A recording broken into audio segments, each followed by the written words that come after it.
Hello दोस्तों, आपका स्वागत है हमारे चैनल ऑल अबाउट जीएस में। आज मैं लेके आया हूँ फिर से आप सबके लिए करंट अफेयर से जुड़े कुछ टॉपिक्स। पहला टॉपिक है आज का STIP, science technology and innovation policy. हाल ही में गवर्नमेंट ने एक व्यापक रूप से एक नई science technology and innovation policy बनाने का निश्चय किया है, जो कि विज्ञान एवं प्रौद्योगिकी मंत्रालय के अंतर्गत है। यह प्रधान वैज्ञानिक सलाहकार के कार्यालय तथा विज्ञान एवं प्रौद्योगिकी मंत्रालय का संयुक्त इनिशिएटिव है। भारत में अब तक 4 विज्ञान नीति आ चुकी है। पहला है साइंटिफिक पॉलिसी रिजोल्यूशन 1958, दूसरा है टेक्नोलॉजी पॉलिसी स्टेटमेंट 1983, तीसरा है साइंस एंड टेक्नोलॉजी पॉलिसी 2003, चौथा science technology and innovation policy 2013 और ये पांचवा जो आने वाला है new science technology and innovation policy 2020। यह एक प्रकार का विकेंद्रीकृत एवं व्यापक समावेशी प्रक्रिया है जो शुरू भी कर दी गई है। वर्तमान में कोविड-19 पैंडेमिक के बीच में ऐसी पॉलिसी बनाना अपने आप में एक अलग कदम है, जो कि पिछले एक दशक में हुए कई परिवर्तनों में से भिन्न है। इस नई पॉलिसी के द्वारा नए संकटों को देखते हुए प्राथमिकता वाले क्षेत्र तय किए जाएंगे, जिसमें यह निर्धारित किया जाएगा कि कौन से क्षेत्रों में ज़्यादा ध्यान दिया जाए। सोशियो एंड इकोनॉमिक वेलफेयर के लिए टेक्नोलॉजी का कैसे यूज करना है, ये भी देखा जाएगा। नई पॉलिसी बनाने में 4 स्टेज शामिल किए गए हैं। पहला है फेज़ 1, जिसमें एक साइंस पॉलिसी फोरम बनाया जाएगा, जिसके माध्यम से बड़े स्तर पर सार्वजनिक और विशेषज्ञ यानी जनता के द्वारा और विशेषज्ञों के द्वारा दिए गए सुझाव को स्वीकार किया जाएगा। तो वहीं फेज़ 2 में प्रूफ बेस्ड साक्ष्य आधारित सिफारिशों को फीड करने के लिए विशेषज्ञों के विषयागत परामर्श शामिल किए गए हैं। इसका तात्पर्य यह है कि जो भी सिफारिशें जनता या विशेषज्ञों की ओर से प्राप्त होंगी, उन परामर्शों को क्षेत्रवार अलग करके क्षेत्र संबंधी विशेषज्ञों से विशेष परामर्श लिए जाएंगे। इसके लिए 21 केंद्रीय विषय चुने गए हैं। इन विषयों के आधार पर ग्रुप भी बनाए जाएंगे। तो वहीं फेज़ 3 में विभिन्न मंत्रालयों और राज्यों के बीच गहन स्तर पर विचार विमर्श के लिए स्टेट्स, मिनिस्ट्रीज और एजेंसीज में नोडल अधिकारी नियुक्त किए जाएंगे। उसके बाद फेज़ 4 में शीर्ष स्तर पर विभिन्न हितधारकों के साथ परामर्श की व्यवस्था की जाएगी।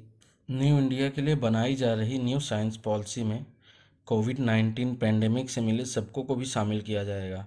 साइंस, टेक्नोलॉजी एंड इनोवेशन के द्वारा रिसर्च एंड डेवलपमेंट तथा बड़े एवं खुले बाजार और हमारी जनसांख्यिकी लाभांश को हमारी ताकत बनाकर आत्मनिर्भर भारत का लक्ष्य पूरा किया जा सकता है। पॉलिसी बनाने के लिए देश के वैज्ञानिक और इकोसिस्टम के बाहर एवं भीतर हितधारकों के अलावा शिक्षा, उद्योग, सरकार, वैश्विक साझेदार, युवा वैज्ञानिक, प्रौद्योगिकीविद, नागरिक निकाय तथा आम जनता को शामिल किया जाएगा। इस नीति से संबंधित अभी जानकारी इतनी ही उपलब्ध है। आगे की जानकारी मैं आपके साथ टाइम टू टाइम अपडेट करता रहूँगा। अब हम देखते हैं आज का दूसरा टॉपिक, G7 का एक्सपेंशन। हाल ही में अमेरिकी राष्ट्रपति डोनाल्ड ट्रंप ने G7 के एक्सपेंशन की बात कही, जिसमें 4 नए देशों भारत, रूस, साउथ कोरिया और ऑस्ट्रेलिया को शामिल करने के लिए इनवाइट किया। वैसे तो G7 IMF एडवांस इकोनॉमीज़ का ग्रुप है।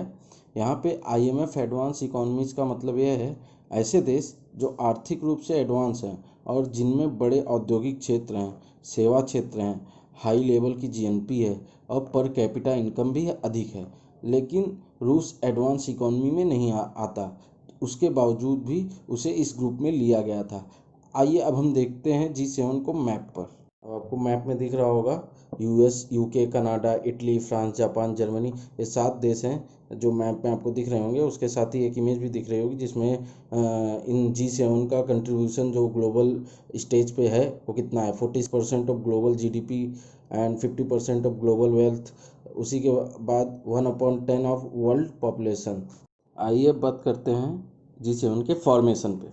1973 में आई ऑयल क्राइसिस के बाद इसका फॉर्मेशन किया गया था। हुआ यूँ था, इजराइल और अरब देशों के बीच हुए 6 डे वॉर में ओपेक देशों ने वेस्टर्न कंट्रीज़ में ऑयल एक्सपोर्ट को बैन कर दिया था, जिसमें ऑयल की कीमत $3 से सीधा 400 गुना बढ़ के $12 पहुँच गई। जिसको टैकल करने के लिए वेस्टर्न कंट्रीज़ के फाइनेंस मिनिस्टर्स ने एक मीटिंग भी बुलाई और एक ग्रुप बनाया जो कि आने वाले अन्य किसी ऑयल क्राइसिस या ग्लोबल क्राइसिस को फेस कर सके।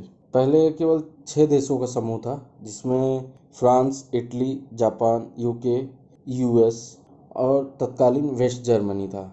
लेकिन बाद में कनाडा के ज्वाइन हो जाने के बाद ये G7 बना, और उसके बाद 1998 में रूस के ज्वाइन हो जाने के बाद ये G8 बन गया।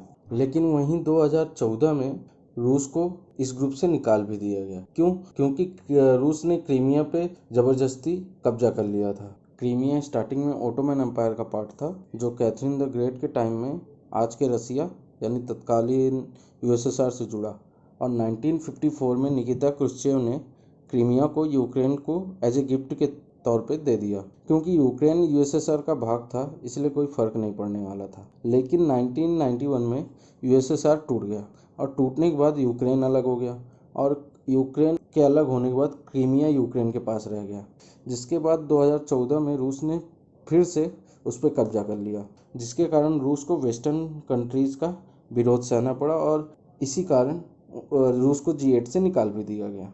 वर्तमान परिदृश्य को देखते हुए राष्ट्रपति ट्रंप का कहना है कि G7 आउटडेटेड हो चुका है, जिसे एक्सपेंड करके वैश्विक परिस्थितियों से निपटा जा सकता है। वहीं चीन का कहना है कि यह कोई इफेक्टिव नहीं होगा। G7 के एक्सपेंशन का मुख्य एम चाइना के राइज को रोकना है और उसे विश्व में अलग थलग करना है। अमेरिका चाइना कॉन्फ्लिक्ट नई नहीं है। कोविड-19 पेंडेमिक के पहले भी काफ़ी इश्यूज रहे हैं, जैसे trade war, Taiwan issue, Hong Kong security bill issue, South China Sea में चाइना का प्रभुत्व, इंडो पैसिफिक रीजन में चाइना का बढ़ता हस्तक्षेप इत्यादि। देखते हैं G7 में भारत के शामिल होने पर भारत चीन संबंधों पर क्या असर पड़ेगा। भारत चीन के साथ बहुत बड़ा बॉर्डर शेयर करता है, जिनमें ऐसे कई क्षेत्र हैं जो विवादित हैं, जैसे Doklam, Ladakh, Arunachal Pradesh, Tibet issue, CPEC corridor. तो भारत को यहाँ पर G7 के फायदे और नुकसान को देखते हुए शामिल होने का निर्णय करना चाहिए। और रूस के शामिल होने पर भी कई वेस्टर्न कंट्रीज ने मना कर दिया है।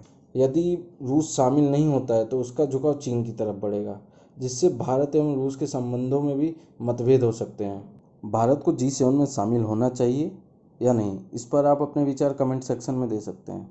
वीडियो से रिलेटेड कोई अगर क्वेरी हो तो आप कमेंट में पूछ सकते हैं। Thank you very much.